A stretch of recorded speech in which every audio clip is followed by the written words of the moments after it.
Hello, class. This is Tim Tomlanovich. This is Cement and Eggs. We are in Learning Plan 5 lecture. Okay, so we're still in course competency 4, analyzing concrete mix design. Okay, so the learning and objectives on this presentation for Learning Plan 5 is design PCC mixtures. Remember, PCC stands for Portland Cement Concrete. Describe PCC production methods and generalize key handling and finishing methods of PCC. Okay. All right. So there is this video here.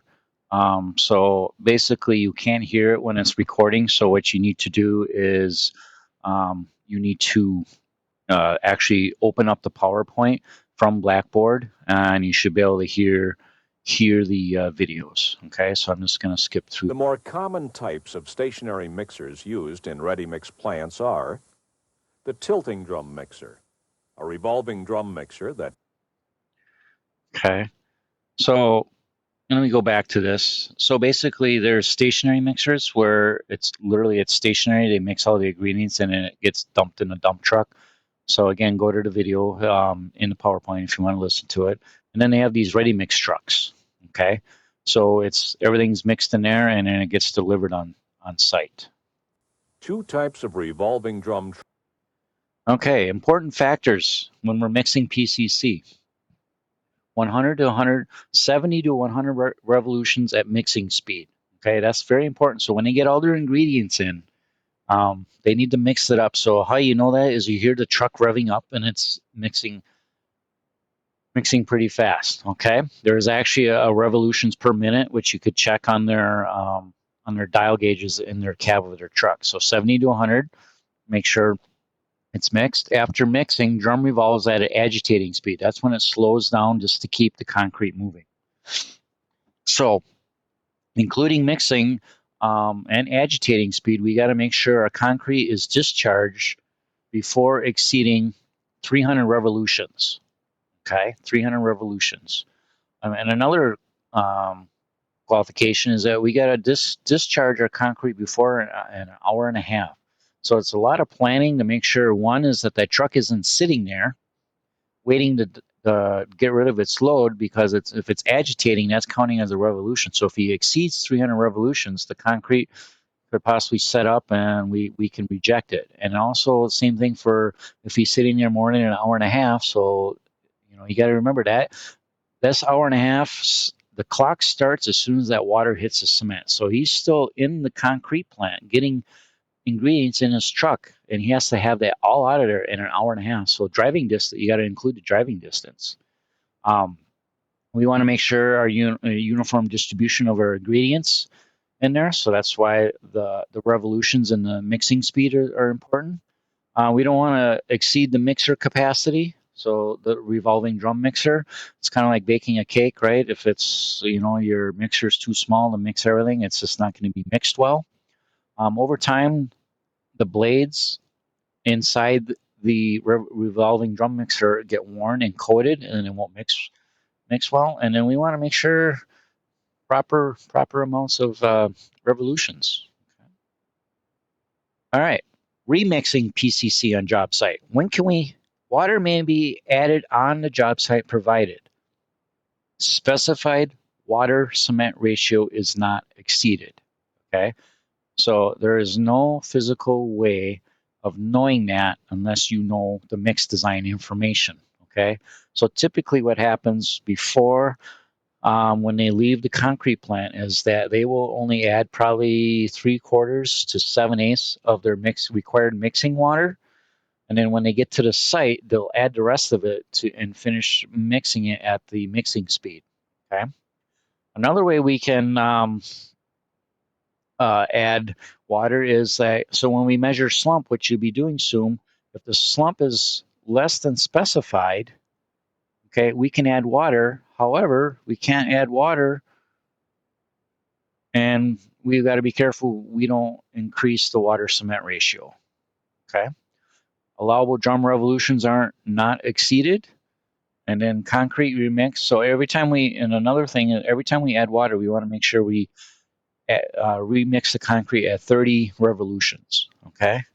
So the key to concrete, right, is like, oh, well, it's getting stiff, right, on a hot day, so they want to add water. All right. So we'll increase the slump, but we're increasing the water cement ratio, which is bad. We want to decrease our water cement ratio. Okay. So that's not good. Okay, so this is where chemical admixtures come into play because we don't want to keep adding water because if we add water, we're increasing our water cement ratio, which is reducing the quality of the concrete. Okay, all right. Preparation before PCC placement. So we trim the subgrade. Okay, so you see this, they got to trim the subgrade, they moisten the subgrade, and then they compact the subgrade. Okay, we'll go more over this in soil mechanics next semester. Okay, so we got to make sure the grade is proper, right? The slope, it's trimmed properly, it's compacted, and it's moistened. So when we add water to soil, it helps us compact it. In addition, um, if the soil is moist before we place concrete on it, it will not draw out the water from the concrete because that can happen, and then we can get cracking. So we want to moisten the subgrade. Okay, handling PCC. Occurrences that affect quality. Delays. Again, if that truck is sitting there too long, it starts stiffening and drying out, and then it comes out in clumps, and then we get segregation, and we end up with concrete like this. They call this honeycomb. So you can see the reinforcement in there. Concrete segregated. It's not uniform. It wasn't mixed properly. Okay. Consolidating PCC. Improper, inadequate consolidation can result in honeycomb. Okay, so this is honeycomb, right?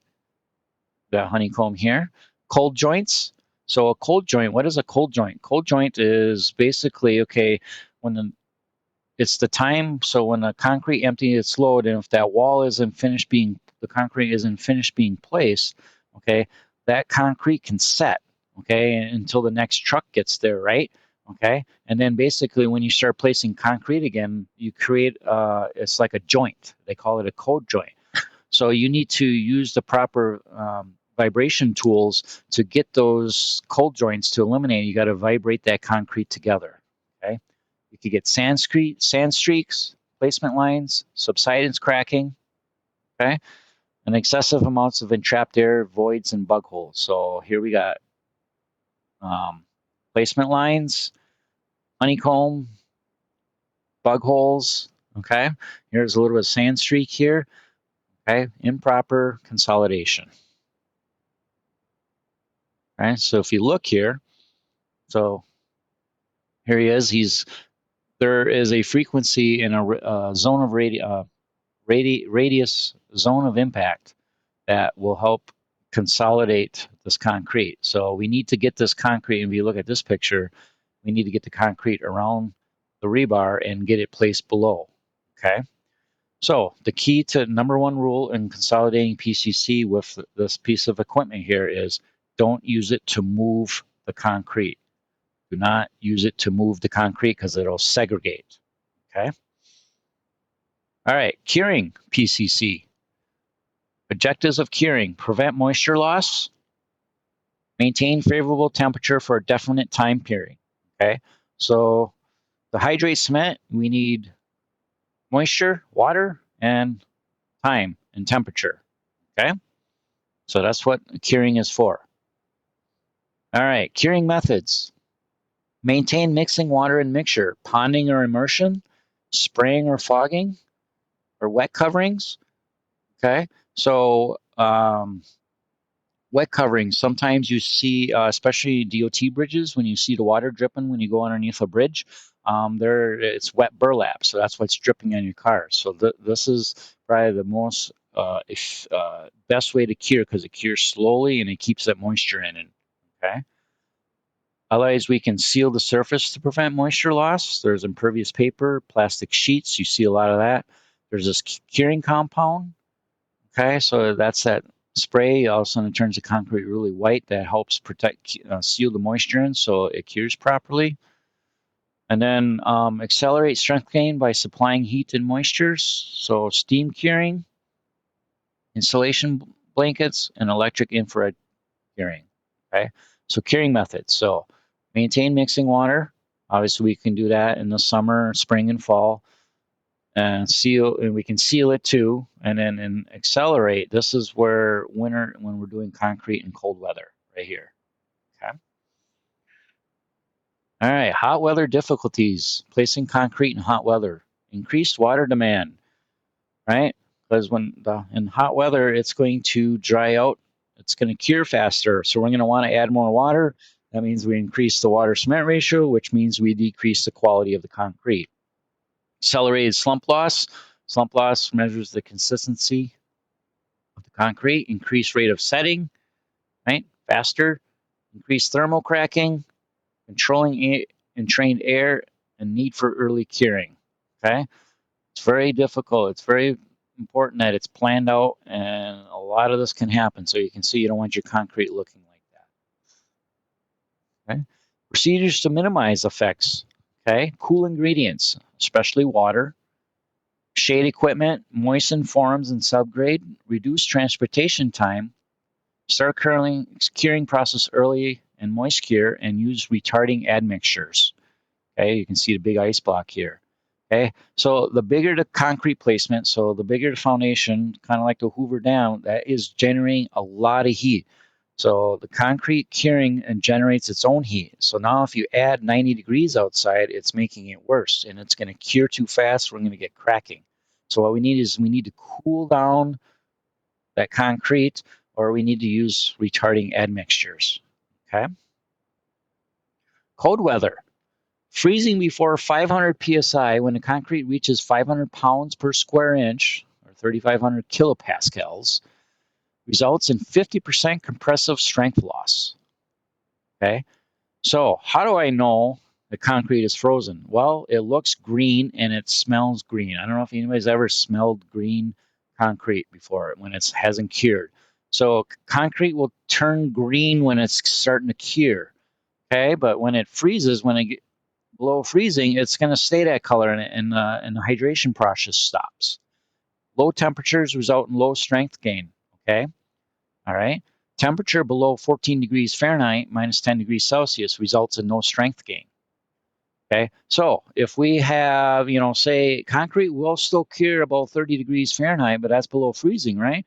But it's going to be really, really slow, and especially if it starts freezing before we reach this, we're going to have some really bad quality concrete. So you can kind of see the different. Here's some green frozen concrete. It just falls apart. Okay. So we got to be careful. Cold weather concrete. We got to keep heat. We got to keep moisture, and we got to give it time.